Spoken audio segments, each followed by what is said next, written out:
और देखिए, मुंबई में पटाखे जलाने पर रोक लग गई। एक बड़ी खबर आपको हम बता रहे हैं। इसी बीच मुंबई पुलिस ने आतिशबाजी पर रोक लगा दी है। पुलिस ने लोगों से सहयोग की भी अपील की है कि पुलिस का यह कहना है कि पटाखे की जोरदार आवाज सुनकर किसी को किसी तरीके का कंफ्यूजन ना हो जाए, इसीलिए यह फैसला लिया जा रहा है। शहर की शांति पर असर ना हो, इस वजह से प्रिवेंशन के तौर पर यह आदेश जारी किया गया है। तो मुंबई में आतिशबाजी पर रोक लगा दी गई है प्रशासन की तरफ से, और पुलिस लोगों से अपील कर रही है कि वो इसमें सहयोग करें। दरअसल इसके पीछे का ये कहा जा रहा है, ये कारण बताया जा रहा है कि पटाखे की जोरदार आवाज सुनकर कहीं लोगों को किस तरीके की कंफ्यूजन ना हो, इस पर शांति पर असर ना हो, और यही वजह है जिसकी वजह से ये आदेश लिया जा रहा है। बड़ी खबर आशीष, ये एहतियातन जो फैसले लिए जा रहे हैं उसी दिशा में ये भी मुंबई पुलिस का फैसला। जी हाँ, बिल्कुल। देखिए, देश पर 3 सबसे बड़े आतंकी हमले जो हम कह सकते हैं, पहलगाम, पुलवामा और मुंबई। और मुंबई देखिए बड़ा एक्सपोज भी है, जो उसका पूरा समुद्री तट है। वहाँ से हम जानते हैं मुंबई से कहाँ से किस तरह से कराची से हो करके आतंकी आए थे जब मुंबई पर हमला किया था। और जो सिचुएशन अभी है उसमें इस तरह के प्रिकॉशंस लेने बहुत ज़रूरी है। मुझे लगता है कि बहुत रिस्पॉन्सिबल काम सोच समझ करके मुंबई पुलिस ने किया, जिसका सबको स्वागत करना चाहिए। इसके डिस्गाइज में भी तो कुछ हो सकता है। एक तो इस पटाखों की आवाज़ में कन्फ्यूजन क्रिएट हो सकता है, इसके डिस्गाइज में अनदर अटैक प्लान हो सकता है। तो मुझे लगता है कि हर लिहाज से ये बड़ा अच्छा लिया हुआ फैसला, और मुंबई की जनता को सबको इसका आदर सम्मान करना चाहिए और अपने आप को रेस्ट्रिक्ट भी करना चाहिए।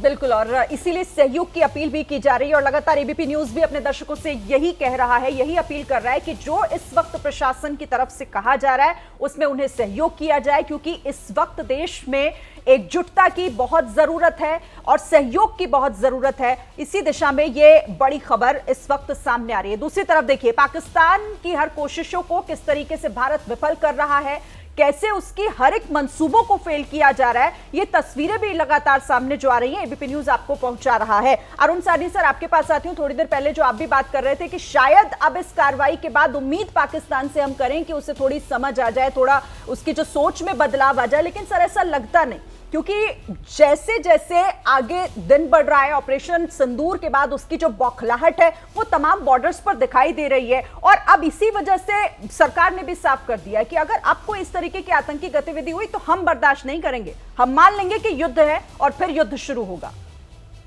नहीं, मेरा कहने का मकसद ये है, आपकी बात सही है, जो उसने 50 साल से अगर उसकी सोच में तब्दीली होगी तो ये 3-4 कार्रवाइयों से उसमें फ़र्क नहीं पड़ेगा। बट बहुत ज़रूरी क्या है कि हम चाहते हैं कि ये एस्केलेशन मैट्रिक्स को अगर हम रोक सकें, जाके हमने अपना जो कार्रवाई थी और मैसेज थी जो पहलगाम की वो हमने कर दी, और वो ऑपरेशन सिंदूर एक्चुअली इतना अहम सिग्निफिकेंस है कि 13वें दिन किया गया। It was to look after the ladies जिनके साथ ये हादसा हुआ है। I think it was absolutely right. मेरा सिर्फ ये कहने का मकसद था कि हर टाइम ये कोशिश दी जा रही है गवर्नमेंट ऑफ इंडिया और अपनी जो पॉलिटिकल हायरार्की कि पाकिस्तान अगर चाहे तो अपनी सोच को थोड़ा सा एक दफ़ा रिकन्सिडर करे और इस जो अभी मुठभेड़ है इसको अगले लेवल पे ना लेके जाए। आप ख्याल रखें कि ये जो अभी नॉन कॉन्टैक्ट वॉर हो रहा है इसको रोकना पॉसिबल है। आपने देखा था इराक और ईरान और इजराइल के साथ भी ये हुआ था। एट सम स्टेज वो रुक सका था, बट अगर ये कांटेक्ट अगर बैटल के ऊपर जाकर दोनों सेनाएं एक दफ़ा ग्राउंड फोर्स से मुठभेड़ में लग जाएंगी तो वहाँ पर उसको एस्केलेटरी कंटिन्यूम को रोकना बहुत मुश्किल होगा।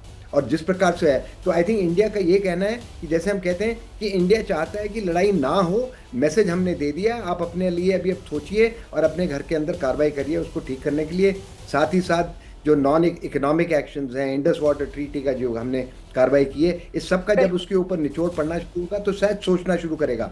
बट अगर वो नहीं मानेगा तो हमारी फौज, जैसे मेरे साथ आपका पॉइंट बिल्कुल सही है सर, लेकिन वही है ना कि अब पाकिस्तान देखिए अगर सुधरता नहीं है तो फिर उसका कोई ना कोई तो परमानेंट इलाज करना ही होगा। इस आतंक को ऐसे तो बढ़ने नहीं दिया जा सकता।